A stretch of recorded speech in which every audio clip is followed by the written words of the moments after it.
Hi Sagittarius, and welcome to your September 2025 tarot reading with me, Paula B. Energy. Welcome, glad you're here. We're going to take a quick moment and do a prayer, bringing in our guides, ascended masters, and angels, and asking them for their direction and clear messages for all who see this video. So mote it be. All right, your very first card, Sagittarius, is kindness. Take respite by a pond and be kind to yourself and others. Kind to yourself and others. This is from the Whispering Woods Tiny Oracles.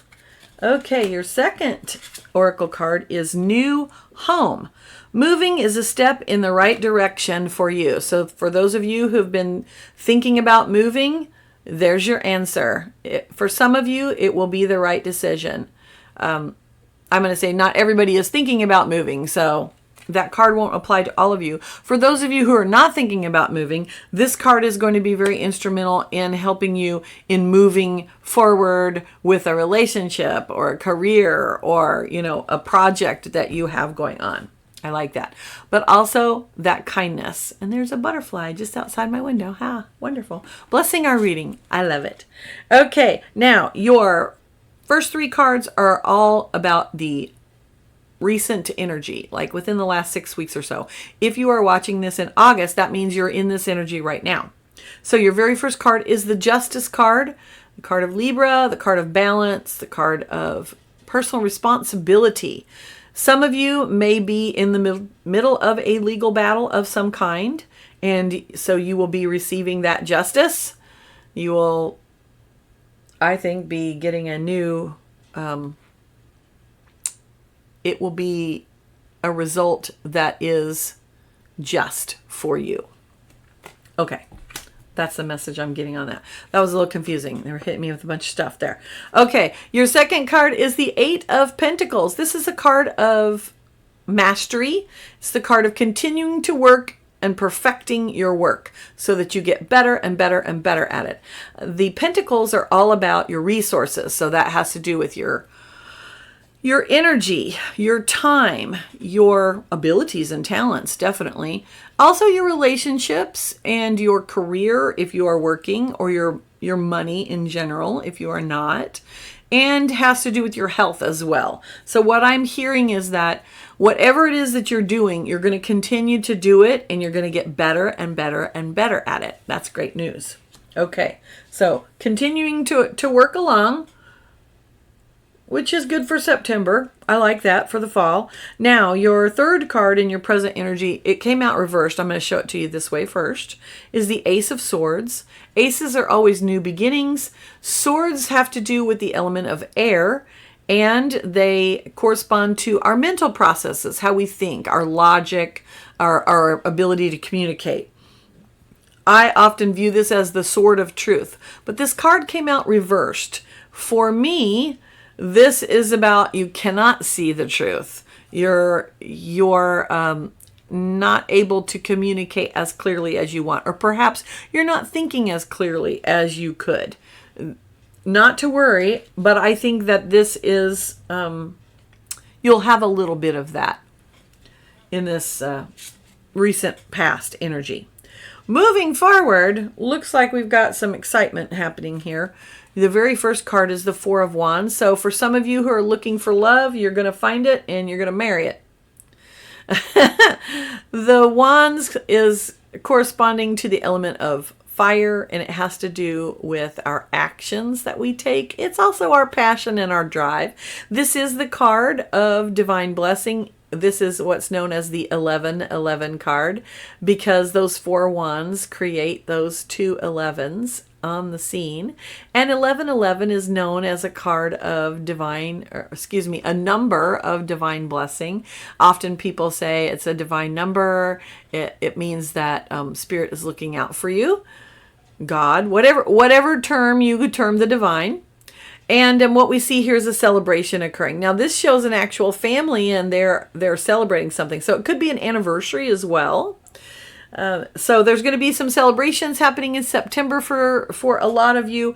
And for those of you who are not celebrating, you are going to get that feeling of having a solid foundation. You're taking action towards what you desire. Fours are a number of stability, and wands are about action. So if you aren't celebrating anything in particular, you can celebrate the knowledge that the actions that you're taking are going to bear fruits. Your next card is blessing the entire reading, and I absolutely love it, and I'm here for it. It is the Sun card. The Sun is the card that talks about abundance. Not only abundance, but it's about what does the sun represent to us. So here on planet Earth, we need the sun to live, right? It makes the plants grow. It helps us as well. It can be... Well, we can't have life on the planet without the sun. This is why this is a card of blessing. I like this card a lot. It's interesting, you see also it's showing all of the planets, or most of them, in our solar system. So the sun blesses everything, right?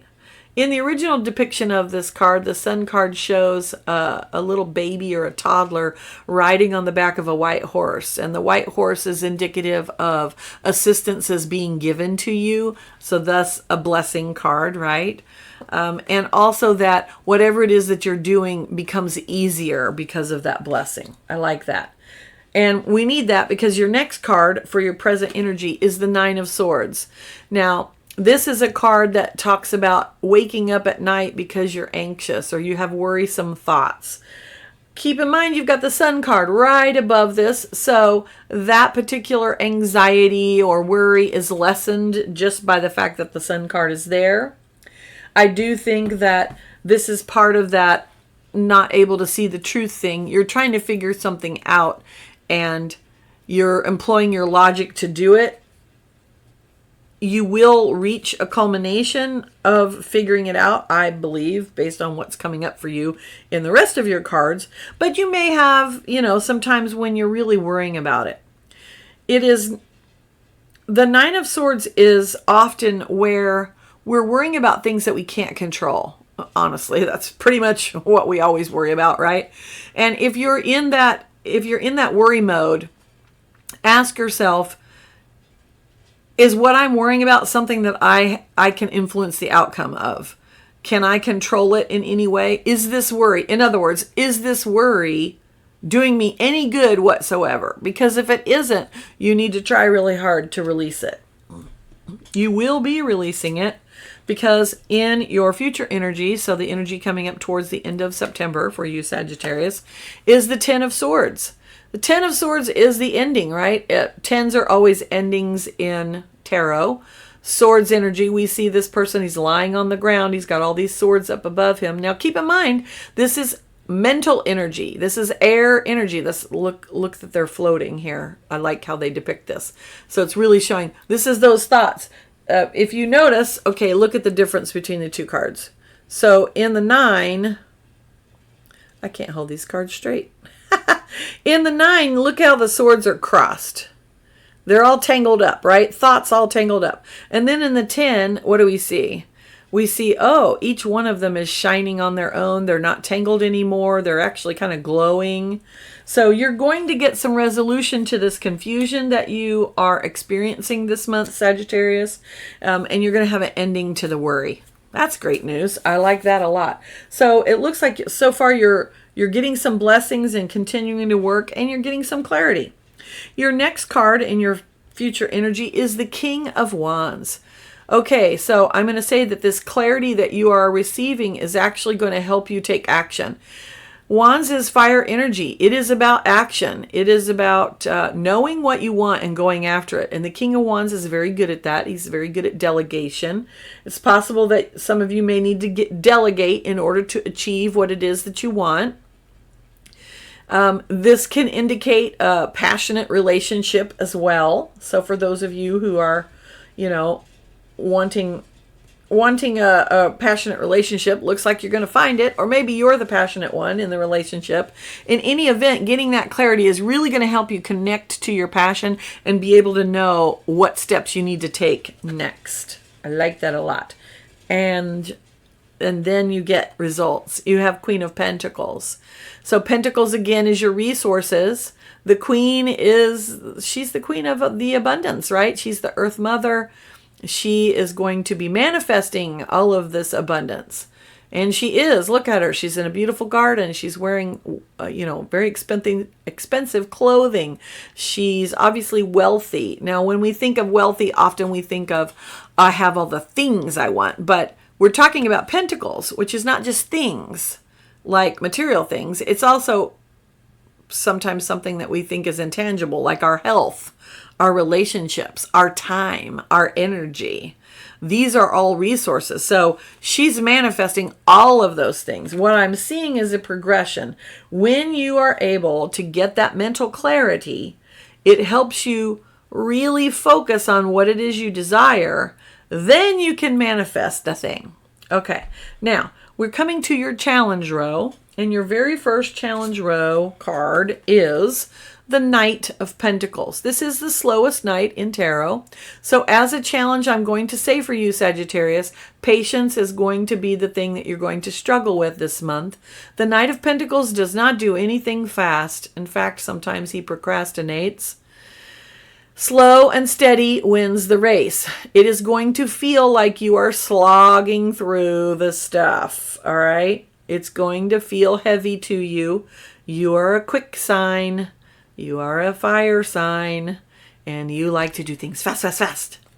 So, my advice to you, based on the cards, is that you're going to have to move a little bit more slowly or accept the fact that things are not going to go as quickly for you as you would like them to. Your next challenge card is the Ten of Pentacles. How the heck is this a challenge? Look at that treasure chest. Well, Sagittarius, you are trying to amass this treasure. Ten of Pentacles is about legacy. What am I leaving behind for others? What do I want to be known for? What wealth am I building? Keep in mind, it's not just money wealth. Am I building relationships that feed me? Am I working on my health so that I can do the things that I want to do? Am I managing my time effectively, or am I frittering it away?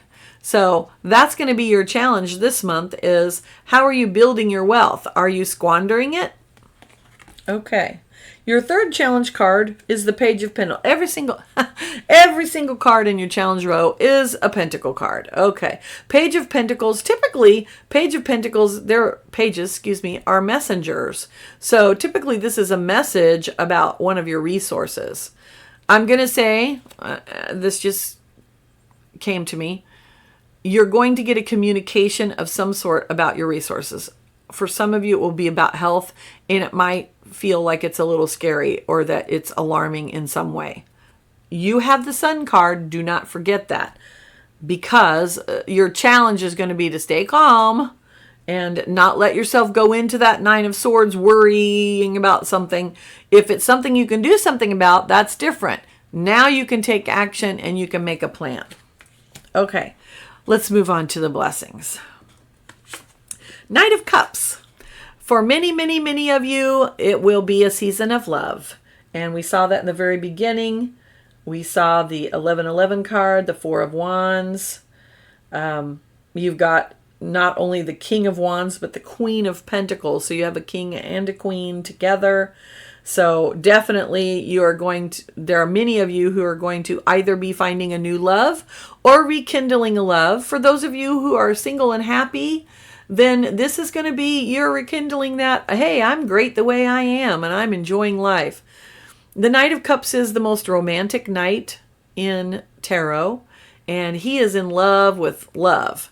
For some of you, if you're not interested in relationships, okay, so this, anytime we have tarot card, it applies over all the aspects of our life, right? So this does not just have to do with relationships. This could have to do with your career. Maybe you just finally found the thing that you really, really want to do. Heavens, isn't that a blessing? Maybe you've decided, hey, I'm going to retire. What a blessing that would be. So it applies in all different of areas of your life. Maybe this Knight of Cups is coming in for your health. Maybe you're really experiencing kindness towards yourself and you've decided, oh, I'm going to get healthy. I'm going to walk and I'm going to eat healthy. And you're seeing the benefits of that and you're really loving that process, right? That's where that Knight of Cups, the Knight of Love, comes in. All right, your second card in your blessing row is the Hermit. And you might wonder, what the heck is going on with the Hermit here? How is that a blessing? You're going to get to take the time this month, Sagittarius. Take the time to go within and really discover what it is that you want. What are you excited about? What do you love? How am I building my wealth, right? The Hermit is going on a solitary journey, not because he doesn't like to be around people, but because he needs to go within. He's got this lantern here that you can see here on the side. And this lantern is representing his light, his special way of being in the world. And he has to be alone because it's only through solitude that we discover who we really are and we discover our talents and abilities and how do we want to best shine our light into the world. Discovering that is a huge blessing, and that is what's on the table for you this month, Sagittarius. Your final blessing card is the Judgment card. Now, this is a card of, first of all, let me make sure there's not anything on here YouTube's going to ding me on. This is a blessing card. What we see is the angel Gabriel, and he's blowing the horn and calling the dead to their new spiritual life, right? So the Judgment card is not a card about being judgy. It is a card about rebirth. It means that you're leaving your old life behind and you're taking new action with renewed hope and faith and joy and love of what you're doing. I really, really like this card for you. You started with justice and ended with judgment. So for some of you, there will be an accounting that happens in whatever that you're working with. I'm going to say for those of you who are in a legal battle of some kind, you will see a resolution to it. That's a great blessing as well. But for the majority of you, the Judgment card is going to be this process that you're going through is a rebirth. You're going to be able to see the light at the end of the tunnel. Now, the energy underlying the entire reading is the card at the bottom of the deck. And that card for you is the King of Swords. There's that clarity. This is the King of Clarity, right? The King of Truth. He's very logical, methodical, able to see clearly, communicate clearly, like the Sword of Truth. You have quite a few swords in your reading, Sagittarius. And I'm going to say that clarity of thought is going to be really important to you. You are going to be able to access some truths about yourself and about situations that you're in that are really going to be helpful to enable you to move forward. I like it. I like that a lot. Okay, so clarity, a big theme for you this month. Now, your final card is from the Oracle of the Dragon Fae. And your card is Gaia's Dragon, Divine Union. And what we see in this card is there's the dragon behind, if you can see it. The dragon is above her. And that's Gaia, the Earth Mother. Of course, Gaia's usually always depicted as pregnant because she births forth all of creation. Bringing into balance matters of the earth and matters of the heavens, balance of the celestial and terrestrial, union between man and woman, beloved child, pregnancy, fertility, creations coming to fruition, meeting true lovers who are faithful, caring, and protective, understanding your own nature and being free to be who you are, balance of masculine and feminine in your world. Bring to your life your innate gift for relationships. Ask Gaia and her dragon for their assistance in allowing each person in a relationship to be fully themselves and yet be in perfect relationship with each other. Know that your relationships can also be true, steadfast, and sacred, and that integrity in relationships is valued, prized, and to be kept sacred. Gaia will assist you in bringing forth ideas, even children, and can be considered a wonderful goddess to call on for fertility. Her dragon will assist in calling forth beings who are honorable, trustworthy, strong, and passionate. He is able to care for and protect without ever attempting to mute her power and creativity. Such partnerships can exist for you too, if you allow them into your life with Gaia and her dragon's help. Ooh, interesting. Okay, so I like the duality of that. Keep in mind that, we live in a world of duality, and so we need that balance. You've got justice, the scales of balance. You've got the judgment card. So it's really, really going to be a great month for you to see the truth and gain clarity. I love it. Thank you so much for being here. I hope that you enjoyed your reading. I hope you join me next month. Please hit the like button and share and all of that stuff so more people can get the message. And please comment and let me know how the month went for you. And I'll see you next month. Bye.